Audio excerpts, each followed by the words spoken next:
Assalamualaikum warahmatullahi wabarakatuh. Kami kelompok 6 dari 8F yang beranggotakan yang pertama ada Airin Lestari, absen 3. Yang kedua ada Gempita Ayu Ambarwati, absen 16. Yang ketiga ada Johannes Perlindungan Lubis, absen 22. Dan yang terakhir ada saya sendiri, Tesalonika Uli Putri Salalahi, absen 34. Kami akan melakukan storytelling yang bertemakan kedatangan bangsa Eropa ke Nusantara.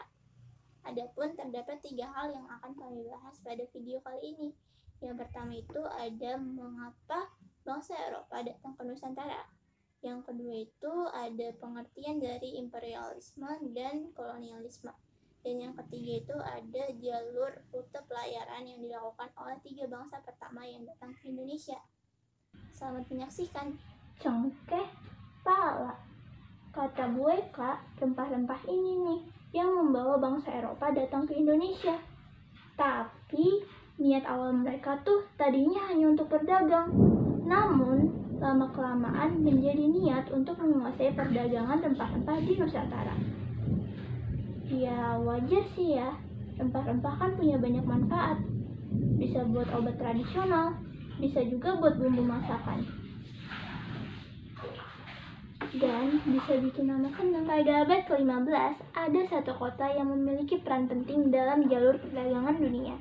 Kota tersebut adalah kota Konstantinopel. Kota Konstantinopel merupakan bagian dari Kekaisaran Romawi dan juga merupakan gerbang perdagangan antara Asia dengan Eropa melalui jalur darat. Namun, pada tahun 1453, kota yang letaknya strategis ini runtuh dan jatuh di tangan Turki Utsmani. Kemudian, jalur perdagangan tersebut pun ditutup, sehingga menyebabkan bangsa-bangsa Eropa gak bisa lagi nih beli rempah-rempah yang biasanya mereka beli di Konstantinopel. Nah, hal inilah yang mendorong bangsa-bangsa Eropa tersebut untuk mencari sendiri sumber rempah-rempah. Mereka rela berlayar berbulan-bulan ke tempat yang jauh dan bahkan dengan bahaya yang mengancam. Sampai pada akhirnya mereka tiba di Indonesia. Pada saat itu, harga 1 kilogram cengkeh sama dengan harga 7 gram emas. Karena ini, bangsa-bangsa Eropa ingin sekali menguasai atau memonopoli perdagangan rempah-rempah di Nusantara. Kalian tahu gak sih, kalau ada suatu negara yang dapat memonopoli perdagangan di negara lain, maka negara tersebut dapat mengendalikan naik turunnya harga barang yang dijual. Nah, jadi kalau bangsa Eropa ini bisa memonopoli perdagangan di Indonesia, maka harga rempah-rempah akan otomatis turun demi kepentingan pribadi mereka. Mereka pernah bilang, tadinya bangsa Eropa tuh nggak tahu kalau rempah-rempah yang biasanya mereka beli tuh berasal dari Nusantara. Terus gimana asal muasalnya ya bangsa Eropa bisa nyangkut di negara kita? Oh ya, kamu harus belajar sejarah. Seorang filsuf dari Spanyol, Gerd Santayana, mengatakan, mereka yang tidak mengenal masa lalunya akan dikutuk untuk mengulanginya. Kamu mau? Enggak kan? Makanya yuk belajar bareng. Penjajahan bangsa Eropa ke Nusantara tergolong menjadi dua nih. Yang pertama kolonialisme, berasal dari kata kolonia yang artinya pemukiman. Sedangkan yang kedua adalah imperialisme, berasal dari kata imperial yang artinya memerintah. Kolonialisme adalah paham yang bertujuan untuk memperluas wilayah kekuasaannya dengan menjadikan koloni. Pada masa abad ke-15 sampai dengan 16, bangsa-bangsa kolonialisme adalah bangsa-bangsa penguasa yang kekuatan militer dan teknologinya yang amat lebih baik dari bangsa-bangsa lain. Negara-negara itu seperti Portugis, Spanyol, Inggris, dan Belanda. Dan yang kedua, imperialisme adalah paham yang bertujuan menjajah negara lain guna mendapatkan kekuasaan dan keuntungan. Imperialisme kuno dilakukan saat masa-masa sebelum revolusi industri. Paham imperialisme ini memiliki semboyan 3G, yaitu gold kekayaan, glory kekuasaan, dan gospel penyebaran agama Nasrani. Imperialisme ini sendiri dipelopori oleh Spanyol dan Portugal, juga oleh 3 negara penjajah awal Indonesia. Imperialisme modern dilakukan sesudah revolusi industri yang motivasinya adalah motivasi industrialisasi, yaitu 1. Mendapatkan daerah penghasil bahan baku, daerah pemasaran, tempat investasi, dan yang terakhir adalah kelebihan penduduk Eropa. Emang kamu tahu apa maksud dari itu semua? Sebenarnya kurang tahu sih. Hehehe. Nah, jadi gini. Yang pertama itu ada motivasi 3G. Gold artinya kekayaan, glory artinya kekuasaan, dan gospel memiliki makna menyebarluaskan agama Nasrani ke wilayah jajahan. 3 hal ini merupakan tujuan bangsa Eropa untuk menjajah Indonesia. Motivasi 3G dipakai sebelum adanya revolusi industri. Nah, dari tadi kita bahas revolusi industri. Emang kalian tahu apa itu revolusi industri? Jadi kan Tessa bilang, kalau bangsa-bangsa Eropa rela berlayar jauh demi mencari sumber penghasil rempah-rempah, yaitu di Nusantara.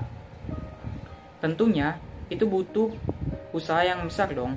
Makanya, kemudian terjadilah perkembangan industri secara bertahap untuk mendukung kelayakan tersebut. Yang terutama adalah ditemukannya kompas. Kompas ini sangat membantu para penjelajah untuk sampai di tujuan mereka, yaitu Nusantara. Selain itu, ada juga teori bumi bulat yang mendukung terjadinya pelayaran tanpa kemungkinan kapal akan hilang di sudut tertentu. Lalu ditemukan mesin persenjataan dan pengembangan teknik pembuatan kapal. Revolusi industri ini menjadi motivasi imperialisme modern setelah abad ke-18 di Nusantara, yaitu untuk mendapatkan bahan baku industri sebagai tempat pemasaran hasil industri dan penanaman modal. Tentunya, rakyat Indonesia juga dimanfaatkan sebagai tenaga kerja yang murah. Dari sini kita dapat mengetahui bahwa semuanya itu hanya berujung pada kesengsaraan rakyat Indonesia. Oh, jadi gitu ya. Kolonialisme, imperialisme, dan revolusi industri. Halo, kita ketemu lagi. Oh iya teman-teman, aku punya info baru nih. Ternyata penjelajah-penjelajah Eropa yang datang ke Nusantara itu termotivasi oleh catatan Marco Polo. Marco Polo ini merupakan pedagang sekaligus penjelajah yang berasal dari Italia. Pada catatannya tersebut, Marco Polo menuliskan bahwa ia pernah singgah di Pulau Sumatera. Marco Polo mengira bahwa rempah-rempah yang ia temukan di Nusantara itu berasal dari Pulau Jawa. Padahal saat itu Pulau Jawa hanya merupakan pelabuhan sekaligus tempat perdagangan. Namun pada akhirnya diketahuilah bahwa rempah-rempah yang ada di Pulau Jawa itu berasal dari Pulau Maluku. Makanya banyak penjelajah-penjelajah dari luar yang mampir ke Pulau Jawa. Ngomong-ngomong, aku jadi penasaran. Kira-kira kok bisa ya para penjelajah yang dari berbagai dunia bisa sampai ke Nusantara? Padahal aja waktu itu teori bumi bulat baru aja ditemuin. Mereka itu menempuh beberapa rute tes. Seperti bangsa Portugis yang datang ke Nusantara dengan melalui rute dari Portugis ke pantai barat Afrika, lalu berhenti di Tanjung Harapan pada tahun 1487. Nah, pelayaran ini dilakukan oleh Bartolomeus Dias. Bartolomeus ini tadinya berniat untuk sampai ke India, tetapi ia gagal. Tetapi ia dapat membuka jalur baru, lalu kemudian dilanjutkan nih oleh Vasco da Gama melalui rute yang sama dengan Bartolomeus. Namun Vasco mampu melanjutkan perjalanan sampai ke Calicut, India pada tahun 1497, sehingga membuka jalur pantai timur Afrika untuk perdagangan antara orang Eropa dan India, dan dilanjutkan oleh Alfonso de Albuquerque yang kemudian berhasil menaklukkan Malaka sehingga Portugis berkuasa mengendalikan jalur perdagangan rempah-rempah. Tunggu, aku tebak. Pasti gara-gara sifat manusia yang gak pernah puas, Portugis datang juga kan ke Nusantara untuk menguasai rempah-rempahnya. Iya betul, perjalanan ke Nusantara ini dilakukan oleh Antonio de Abreu dan Francisco Serrao. Mereka berdua ini berhasil sampai di Nusantara pada tahun 1512, yaitu di daerah Maluku Ternate. Nah, kayak yang Tessa bilang tadi nih, pusat rempah-rempah Nusantara itu akhirnya diketahui tempatnya, yaitu di Maluku. Kedatangan dua penjelajah Portugis ini disambut baik oleh Raja Ternate. Mereka bahkan diperbolehkan membangun benteng Sao Paulo di daerah Ternate loh. Yang kedua itu ada bangsa Spanyol. Perjalanan dimulai oleh Christopher Columbus dari Spanyol ke Kepulauan Bahama, benua Amerika pada tahun 1492. Perjalanan bangsa Spanyol dilanjutkan oleh Ferdinand de Magellan dari rute Christopher ke Selat Magellan, lalu sampai ke Kepulauan Masava di Filipina pada tahun 1521. Perjalanan yang akhirnya sampai ke Nusantara itu pun dilakukan oleh Sebastian del Cano yang sampai di daerah Tidore, Maluku pada November 1521 dan diterima dengan baik di sana. Dahulu hanya ada dua negara penguasa jelajah, yaitu bangsa Portugis dan bangsa Spanyol terhadap perebutan kekuasaan Nusantara. Hingga akhirnya terciptalah perjanjian Saragossa yang menghasilkan wilayah kekuasaan Spanyol membentang dari Meksiko sampai ke Kepulauan Filipina. Jadi tinggal Portugis yang menguasai Nusantara. Namun pada akhirnya Portugis juga diusir dari Nusantara karena sikapnya yang semena-mena dan tidak sopan. Ah iya, aku inget Pit, ada satu lagi penjelajah Eropa yang datang ke Nusantara, yaitu Francis Drake dan Thomas Cavendish dari Inggris. Mereka ini menempuh jalur yang sama yang dilalui oleh Magellan. Jadi dari London, Inggris, mereka berlayar menuju Samudra Atlantik, lalu melanjutkan perjalanan ke benua Amerika. Dari benua Amerika, mereka melalui Selat Magellan. Lalu dari Selat Magellan ini, mereka berlayar kembali ke Samudra Pasifik. Dari Samudra Pasifik, mereka ke Filipina. Dan pada akhirnya mereka sampai di Ternate, Maluku, Nusantara. Inggris ini berhasil membawa rempah-rempah dari Maluku ke negeri mereka. Bahkan mereka melakukan hubungan perdagangan dengan beberapa daerah di Indonesia melalui organisasi EIC, atau itu adalah Kongsi Dagang ya. Namun Inggris ini gak berhasil untuk memberi pengaruh pada rakyat Indonesia dikarenakan sifat EIC yang memaksakan aturannya sendiri, sehingga rakyat Indonesia gak suka nih sama sifat EIC. Jadi, yang kita pelajari di video ini yaitu ada faktor pendorong dan daya tarik Indonesia yang menyebabkan kedatangan bangsa-bangsa barat di Nusantara.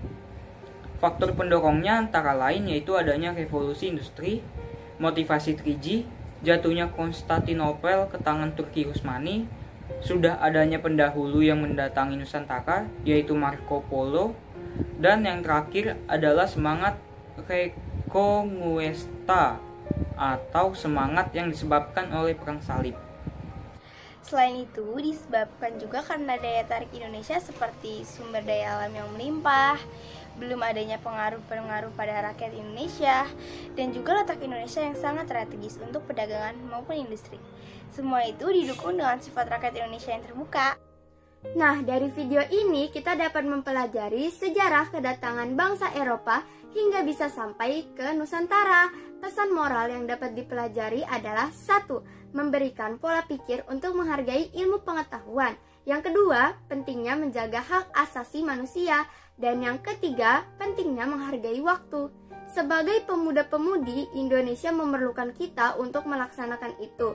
Dan terima kasih ya karena sudah mau belajar sejarah bersama. Karena masa lalu itu juga penting agar kita dapat mengambil pelajaran untuk menjadi bekal di masa sekarang maupun masa depan. Sekian dari kami. Mohon maaf bila ada kekurangan. Wassalamualaikum warahmatullahi wabarakatuh.